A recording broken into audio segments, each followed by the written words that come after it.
اللہ کریم کی اس عنایت پر اور اس مہربانی پر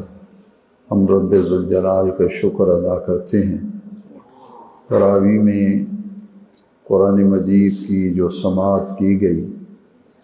اللہ کریم نور قرآن سے ہمارے قلوب، ہمارے سینوں کو منور فرمائے۔ حضرت آدم علیہ السلام سے لے کر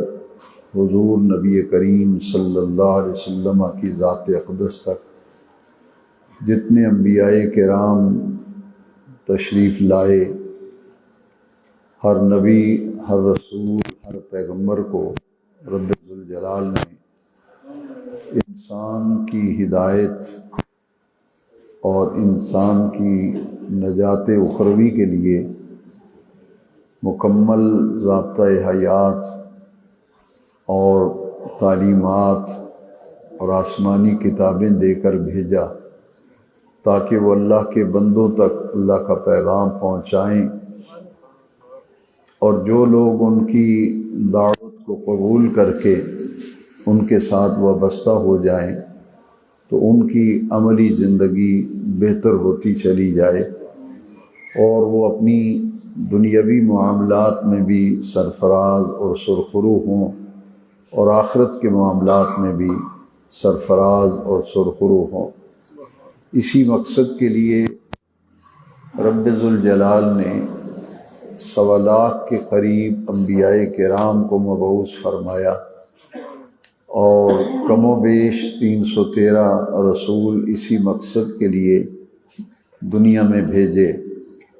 اور اس سلسلہ نبوت کا آغاز، ابتدا حضرت آدم علیہ السلام سے کی گئی، اور اس سلسلہ نبوت کو حضور نبی کریم، نبی آخر الزمان حضور پرنور صلی اللہ علیہ وسلم پر نبوت کا دروازہ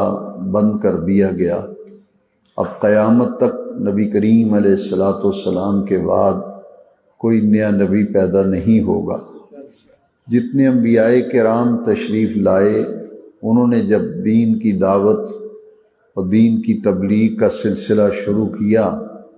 تو ہر نبی کے مد مقابل کچھ ایسے لوگ آئے جنہوں نے باطل کا روپ دھار لیا اور حق کو دبانے کے لیے اور حق کی مخالفت میں ایڑی چوٹی کا ان لوگوں نے زور لگایا۔ قرآن مجید کی آج کی منزل میں ان انبیاء کرام کے واقعات، ان کی قوموں کے واقعات پڑھے گئے، اور اس تمام منزل میں نمایاں طور پر یہ بات بیان کی گئی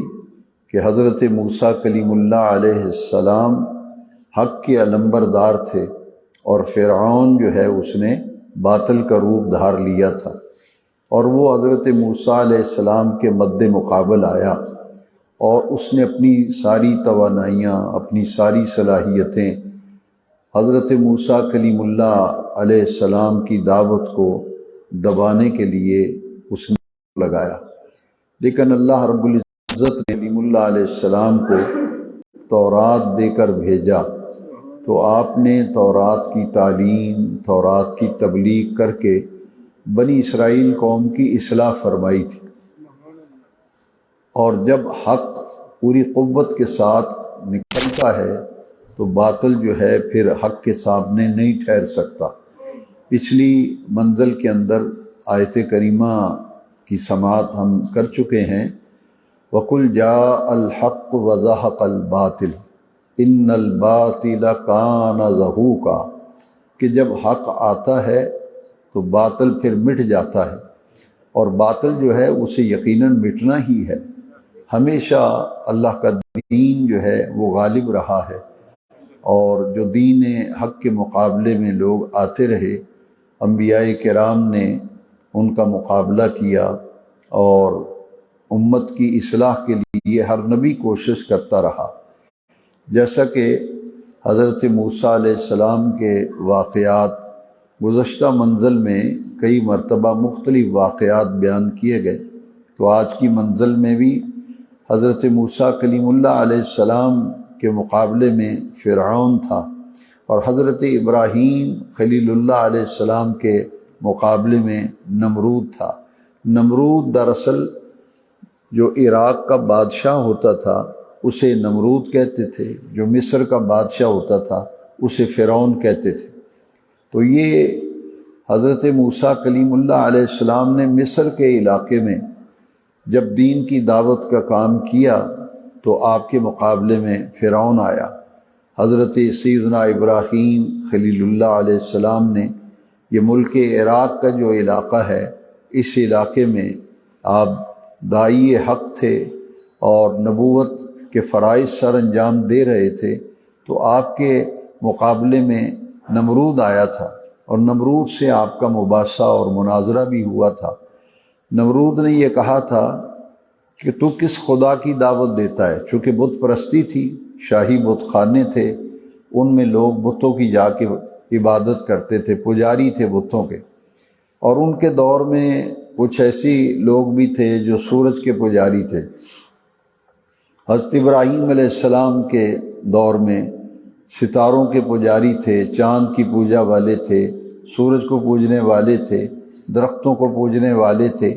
بت پرستی کرنے والے تھے۔ سیدنا ابراہیم خلیل اللہ علیہ السلام سے نمرود نے کہا کہ تم اپنے رب کا تعارف کراؤ کہ تمہارا رب کون ہے؟ تو آپ نے فرمایا ربی الذی یحیی و یمیت، میرا رب وہ ہے جو موت اور حیات کا مالک ہے، جو زندہ بھی کرتا ہے، جو موت بھی طاری کرتا ہے۔ اب نمرود جو ہے وہ یہ بات سمجھ نہ سکا کہ حیات سے کیا مراد ہے، زندہ کرنے سے کیا مراد ہے، اور موت دینے سے کیا مراد ہے۔ اس نے ایسے کیا کہ جیل میں سے ایک ایسا قیدی جس کی رہائی کے آرڈر ہو چکے تھے اس کو بلایا تو اس کو قتل کروا دیا، اور جو رہائی کے آرڈر والا تھا اسے تو قتل کرا دیا گیا، اور دوسرا جو تھا جس کو سزائے موت ہوئی تھی اس کو رہائی کا آرڈر دے دیا۔ اس نے کہا یہ کام تو میں بھی کر لیتا ہوں، کیونکہ حضرت ابراہیم علیہ السلام نے کہا تھا ربی الذی یحیی و یمیت، میرا رب وہ ہے جو زندہ بھی کرتا ہے، موت بھی دیتا ہے۔ تو اس نے کہا انا احیی و امیت، یہ کام تو میں بھی کر لیتا ہوں۔ تو اس نے یہ سیدنا ابراہیم خلیل اللہ علیہ السلام نے اس بات کو یہیں چھوڑ دیا، اس کا کوئی پھر جواب نہیں دیا، اس لیے کہ فن مناظرہ کا ایک اصول ہے کہ کسی مد مقابل سے جب مباحثہ چلتا ہے ایک کر لیتا ہوں، تو لہٰذا میں خدا ہوں، میں رب ہوں معاذ اللہ۔ تو حضرت سیدنا ابراہیم علیہ السلام نے پھر دوسری دلیل پیش کی تھی، وہ دوسری دلیل کی تھی ان اللہ یاتی بالشمس من المشرق، کہ میرا اللہ وہ ہے جو سورج کو مشرق، علیہ السلام نے کہ میرا رب تو وہ ہے جو سورج کو مشرق سے نکالتا ہے۔ تم اگر خدائی کے دعوے دار ہو، ربوبیت کا تمہیں دعویٰ ہے، تو فأتی بہا من المغرب، پھر سورج کو ذرا مغرب سے نکال کے دکھا۔ سیدنا ابراہیم خلیل اللہ علیہ السلام نے جب یہ دلیل اور حجت پیش کی تو قرآن مجید فرماتا ہے فبہت الذی کفر، فبہت الذی کفر، نمرود جو ہے وہ موت ہو گیا، حواس باختہ ہو گیا، اس کے پاس اس کا قطعاً کوئی جواب نہیں تھا، کیونکہ آپ نے ایسی زوردار دلیل دی تھی کہ میرا اللہ تو مشرق سے سورج کو نکالتا ہے، تمہیں ابھی ربوبیت کے دعوے دار ہو تو ذرا سورج کو مغرب سے نکال کے دکھاؤ۔ تو جواب کیا دینا تھا اس نے کہ مقابلے میں نمرود آیا، اور حضرت موسیٰ کلیم اللہ علیہ السلام کے مقابلے میں فرعون آیا۔ میرے آقا کریم صلی اللہ علیہ وسلم نے 40 سال کی عمر مبارک میں جب شہر مکہ میں دین کی دعوت، دین کی تبلیغ اور کار نبوت کا جب آغاز فرمایا تو حضور سرور کونین صلی اللہ علیہ وسلم نے فاران کی چوٹیوں پہ چڑھ کے اعلان کیا تھا کہ اے مکے والو، یہ بت جن کی تم عبادت کرتے ہو، پوجا پاٹ کرتے ہو، یہ تو بت ہیں، تمہارے اپنے تراشے ہوئے، اپنے بنائے ہوئے بت ہیں، یہ تو کسی عبادت کے لائق نہیں ہیں، نہ ان میں کوئی ایسی بات ہے۔ خالق تو پوری کائنات کا رب ذوالجلال ہے، جس نے پوری کائنات کو تخلیق کیا ہے، وہ رب العالمین ہے، وہ عبادت کے لائق تو صرف اسی اللہ کریم کی ذات ہے، اور مجھے اللہ کریم نے سچا نبی اور سچا رسول بنا کے بھیجا ہے۔ تو نبی کریم علیہ السلام نے جب دین کی دعوت کا آغاز کیا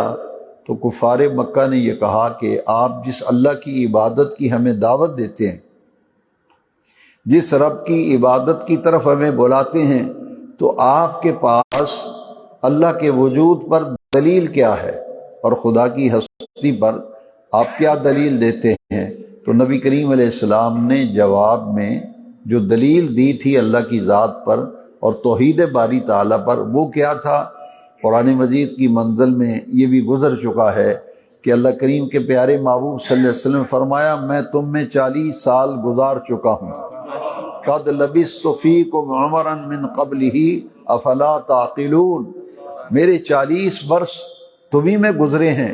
میری خلوتیں تمہارے سامنے ہیں، میری جلوتیں تمہارے سامنے ہیں، میرے دوستی اور دشمنی کے معیار تمہارے سامنے ہیں، میرا چلنا پھرنا اٹھنا بیٹھنا معاملات لین دین سب معاملات تو تمہارے سامنے ہیں۔ تو اگر میری 40 سالہ زندگی میں کوئی ایک عیب نظر آ جائے تو خدا کا انکار کر دینا۔ 40 سالہ زندگی میں کوئی ایک عیب نظر آ جائے تو پھر اللہ کا انکار کر دینا۔ تو اگر میری 40 سالہ زندگی میں کوئی عیب تمہیں نظر نہ آئے تو پھر سوچو کہ وہ رب کتنا عظیم ہوگا جس کا رسول بے عیب ہے، جس کا رسول بے عیب ہے۔ تو جس رب ذوالجلال نے رسول کو بے عیب بنایا ہے، پھر وہ رب کتنا عظیم ہوگا۔ اس لیے آیت کریمہ کے لفظ ہیں افلا تعقلون، قد لبثت فیکم عمرا من قبلہ افلا تعقلون، اب بھی تمہیں عقل نہیں آ رہی، اب بھی تمہیں سمجھ نہیں آ رہی۔ تو حضور نبی کریم علیہ السلام تمام انبیاء کرام میں اور تمام مرسلین اعظام میں وہ بلند مرتبہ ہستی اور ذات گرامی ہیں جنہوں نے اپنی زندگی کو، اپنی حیات کو، اپنے کردار کو، اپنے اخلاق کو، اپنی سیرت کو خدا کے وجود پر دلیل بنا کے پیش کیا تھا۔ حضور نے اپنی پوری حیات مقدسہ 40 برس کی جو مکہ شریف میں گزاری تھی اسے بطور دلیل بیان کیا۔ اب دیکھیے کہ حضور نبی کریم صلی اللہ تعالی علیہ وسلم جب اعلان نبوت فرماتے ہیں تو قوم نے کیا کہا تھا؟ حضور نے فرمایا کہ میں 40 سال تمہارے درمیان رہا ہوں، میرے متعلق تمہارا کیا خیال ہے؟ تو سب نے مشترکہ طور پر یہ کہا اور یک زباں ہو کے کہا کہ ہم نے آپ کے سارے معاملات کو دیکھا ہے، آپ صادق بھی ہیں، آپ امین بھی ہیں، آپ صادق بھی ہیں اور آپ امین بھی ہیں۔ اور جب حضور نے اعلان نبوت فرمایا تو جو چند لمحے پہلے صادق اور امین کہہ رہے تھے وہ حضور کی تکذیب کرنے لگے۔ تو دین کی دعوت اور دین کی تبلیغ کا کام یہ کوئی آسان کام نہیں ہے۔ تو جب حضور نبی کریم علیہ السلام دین کے داعی بن کر اٹھے نا، کیونکہ حضور داعی ہیں، قرآن مجید کی آیت میں ہے یا ایھا النبی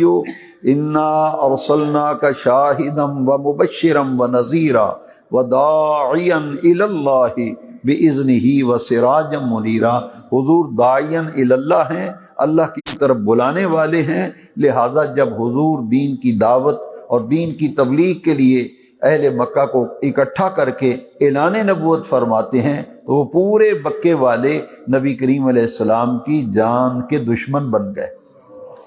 اور پھر حضور کے مقابلے میں ابو جہل آیا اور قریش مکہ نے، کفار مکہ نے کون سی ایسی سازش ہے جو حضور کے خلاف نہیں کی، کون سی ایسی تکلیف ہے جو حضور کو نہیں دی، کون سا ایسا دکھ ہے جو حضور کو نہیں دیا۔ تو حضور نبی کریم صلی اللہ تعالی علیہ وسلم نے ہجرت فرمائی اور ہجرت فرما کر حضور مدینہ منورہ تشریف لے گئے۔ آپ ذرا غور کیجئے کہ اہل مکہ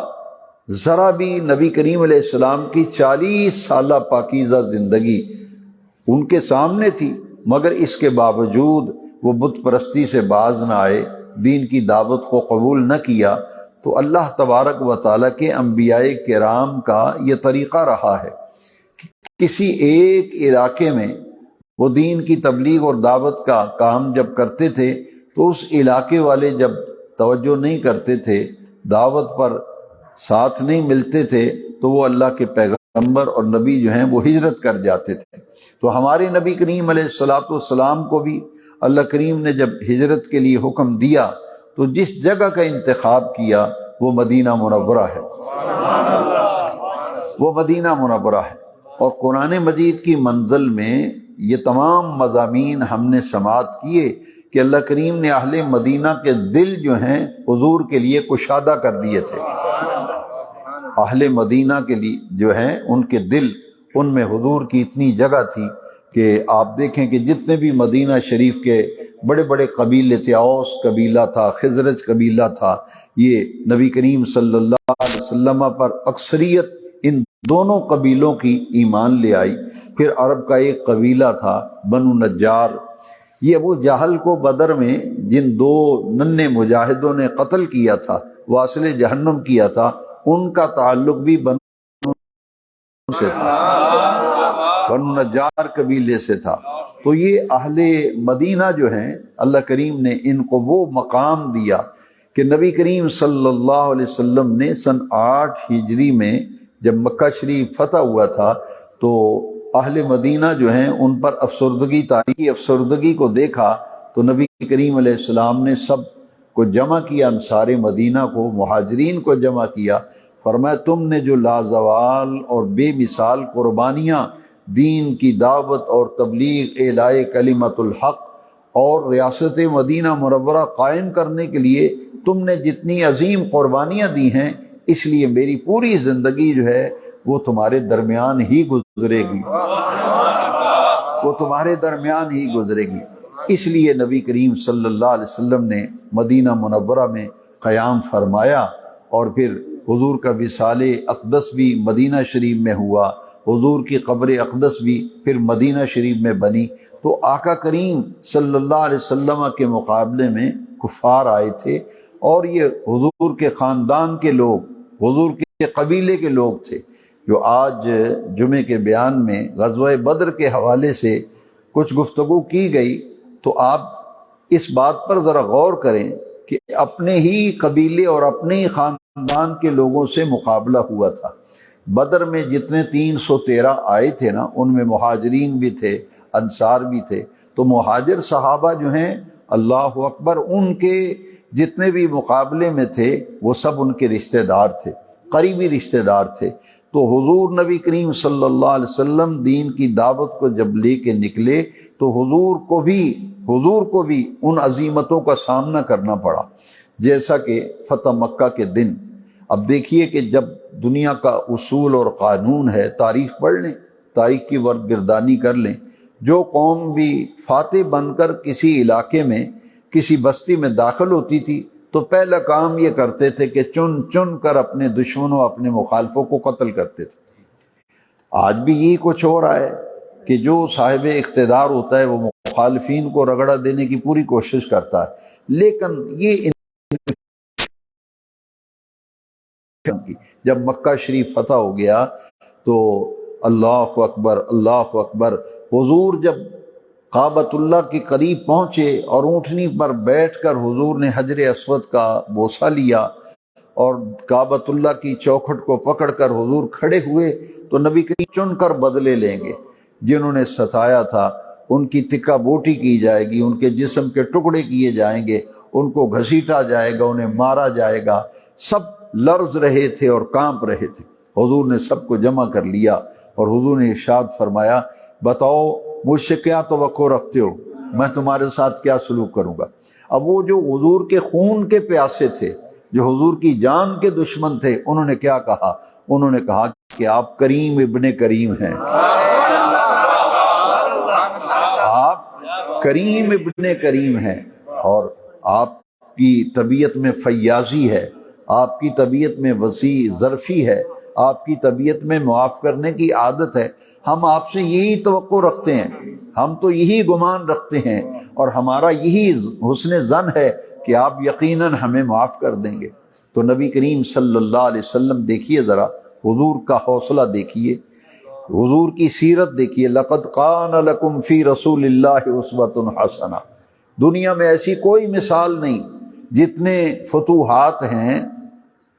پوری فتوحات عالم کا اگر جائزہ لے لیں، پوری دنیا میں جتنے فاتحین ہیں ان کی ہسٹری پڑھ کے دیکھیں، کہیں بھی یہ چیز نہیں ملے گی۔ ہر فاتح جو ہے جب مفتوحہ علاقے میں جاتا ہے تو چن چن کر دشمنوں کو وہ قلع کما کرتا ہے، بستیوں کی بستیوں کو تباہ و برباد کرتا ہے۔ لیکن مکہ شریف فتح ہوا ہے، کوئی جنگ نہیں ہوئی، کوئی لڑائی نہیں ہوئی، کوئی کچھ نہیں ہوا۔ حضور 10,000 کا لشکر لے کر مکہ شریف میں بڑے آرام سے داخل ہو گئے،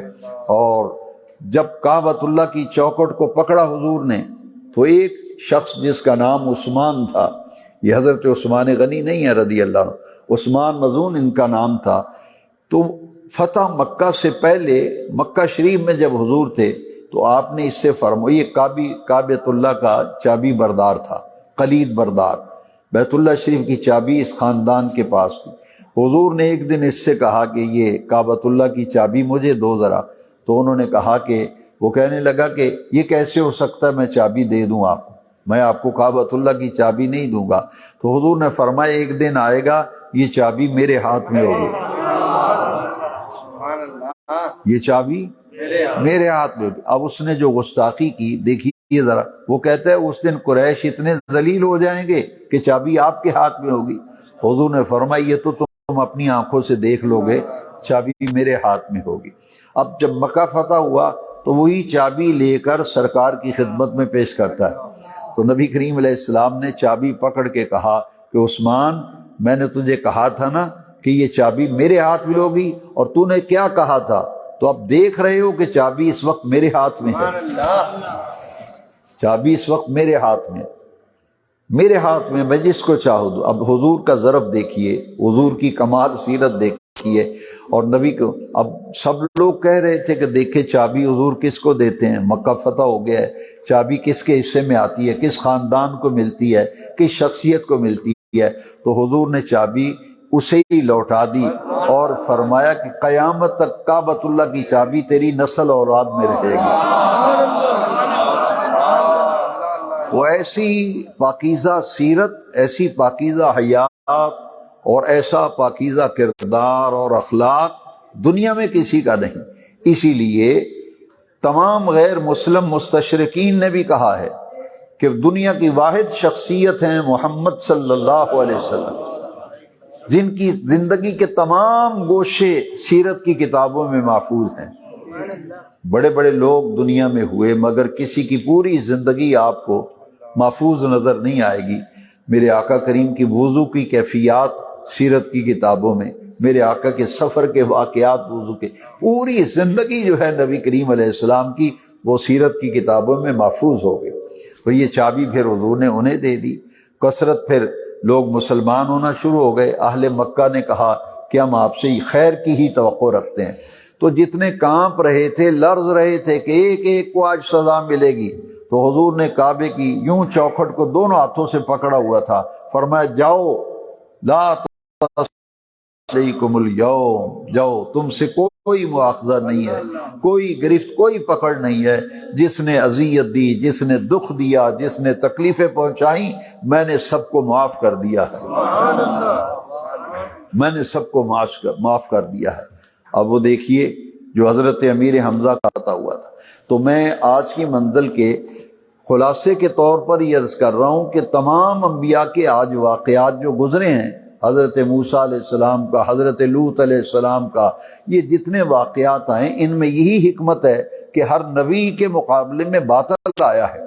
اور جب حق غالب ہوتا ہے تو باطل جو ہے وہ مغلوب ہو جاتا ہے۔ قل جاء الحق وزہق الباطل ان الباطل کان زہوقا، باطل کو مٹ جانا ہے اور باطل کبھی بھی حق کے سامنے ٹھہر نہیں سکتا۔ اب مکہ فتح ہوتا ہے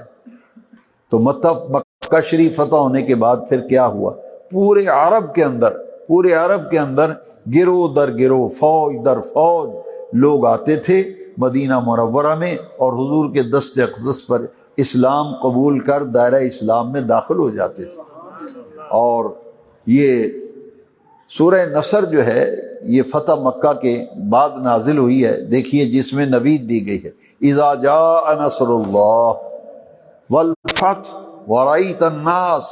یدخلون فی دین اللہ افواجا، کہ اے محبوب آپ دیکھیں گے یہ جو فتح آپ کو ملی ہے، فتح مکہ، اللہ کی نصرت آئی ہے، آپ دیکھیں گے کہ لوگ گروہ در گروہ، فوج در فوج دین اسلام میں داخل ہوتے جائیں گے۔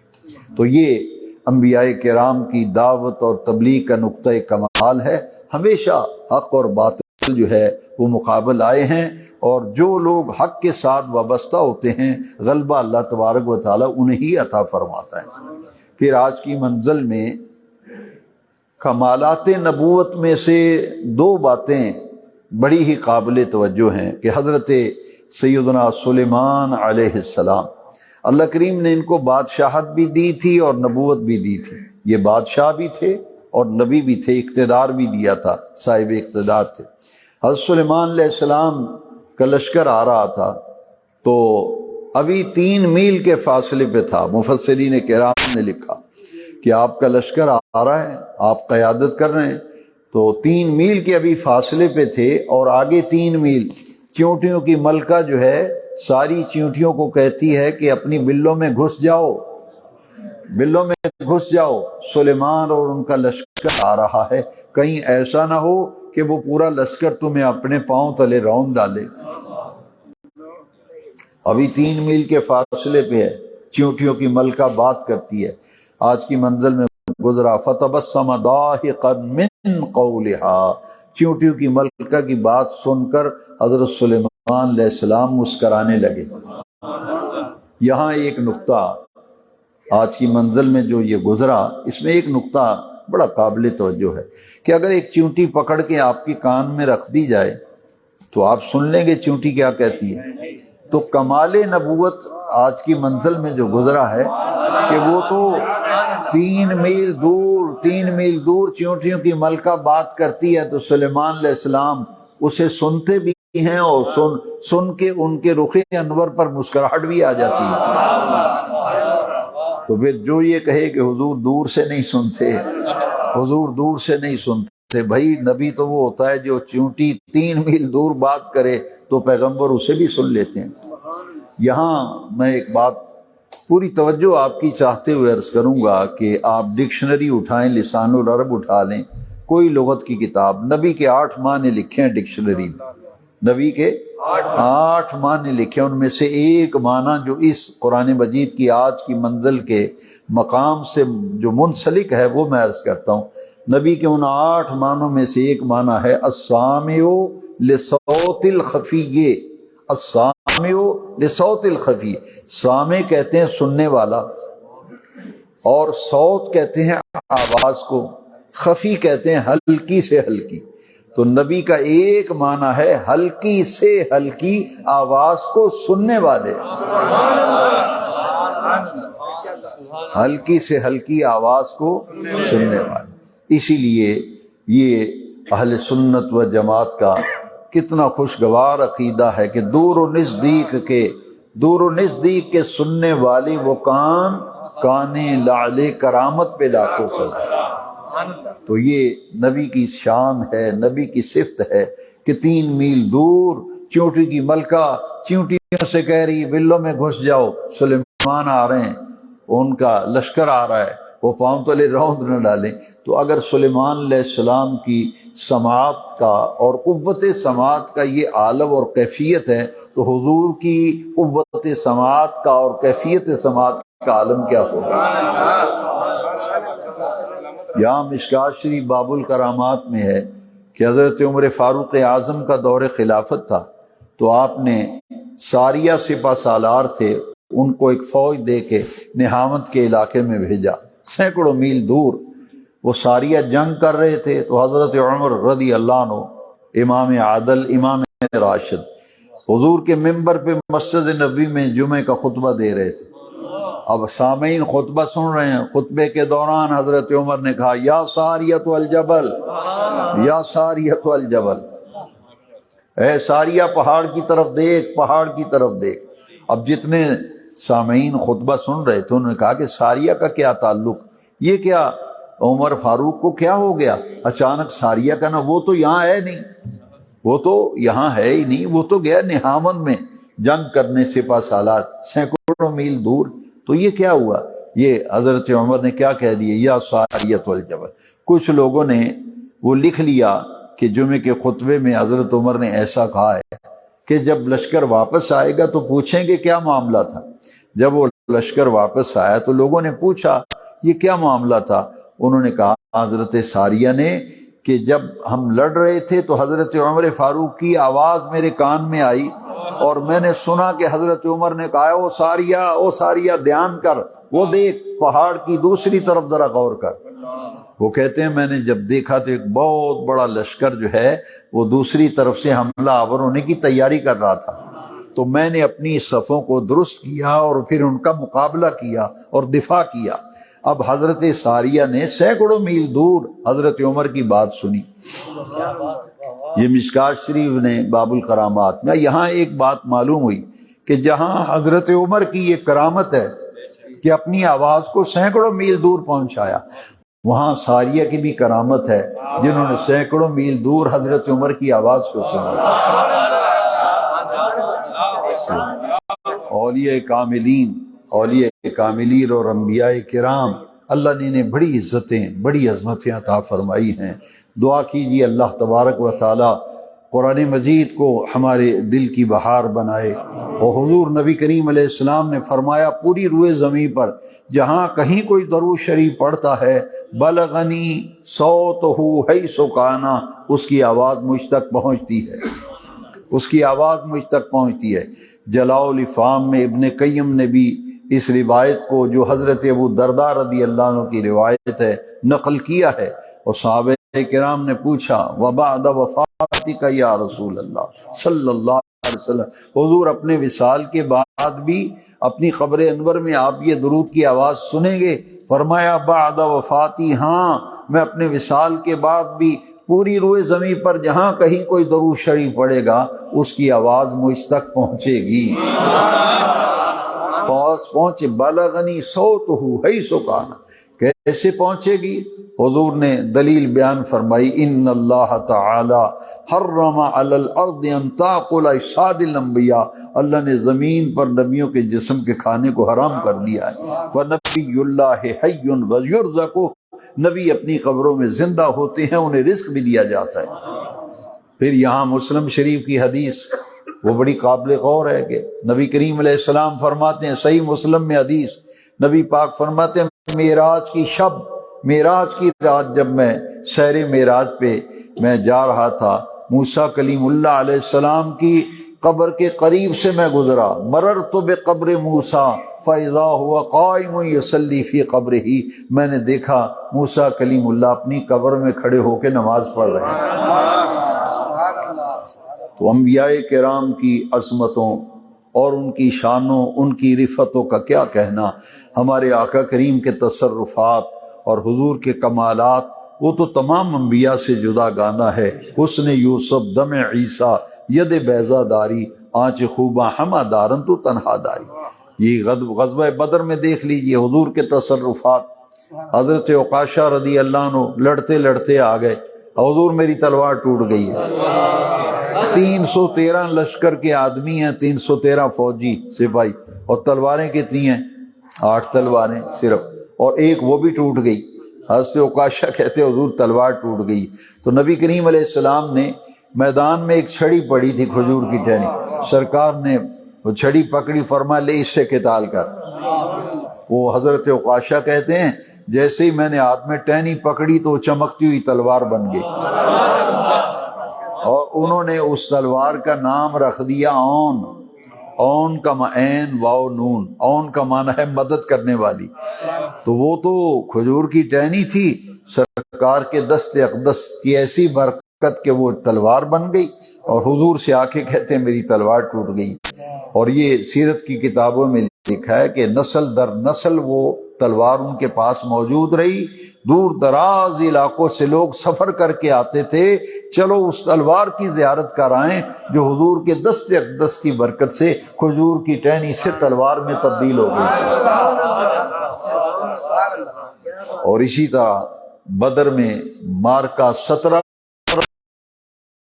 حضور 16 رمضان کو دائرے لگا رہے ہیں۔ صحابہ نے پوچھا حضور یہ اپنی چھڑی مبارک سے گول دائرے لگا رہے ہیں تو یہ دائرے کس بات کے ہیں؟ یہ بخاری شریف میں کتاب المغازی، بخاری شریف میں چیپٹر ہے کتاب المغازی، اس میں حدیث کل یہاں عتبہ کی لاش گرے گی، کل یہاں شیبہ کی لاش گرے گی، کل اس دائرے پر ولید کی لاش گرے گی۔ صحابہ کہتے ہیں جب جنگ ختم ہو گئی تو ہم دیکھنے گئے کہ حضور نے دائرے لگائے تھے۔ صحابہ قسم کھا کے کہتے ہیں اللہ کی عزت کی قسم، جہاں حضور نے جس کافر کے مرنے کی نشاندہی کی تھی، اللہ کی عزت کی قسم ہے آدھا انچ بھی لاش ادھر ادھر نہیں تھی، اسی دائرے کے اوپر لاش تھی۔ یہ بخاری شریف کتاب المغازی اٹھا کے دیکھی، بھئی جنگ تو کل کو ہونی ہے، حضور پہلے بتا رہے ہیں آذا مسرع فلان، آذا مسرع فلان، آذا مسرع فلان۔ کیا تو ایک ایک زندگی کا لمحہ جو ہے اس میں اللہ تعالیٰ کی شان، اللہ کی قدرتوں کا ظہور ہے، اور بے پناہ اور انگنت شانیں اللہ کریم نے انبیاء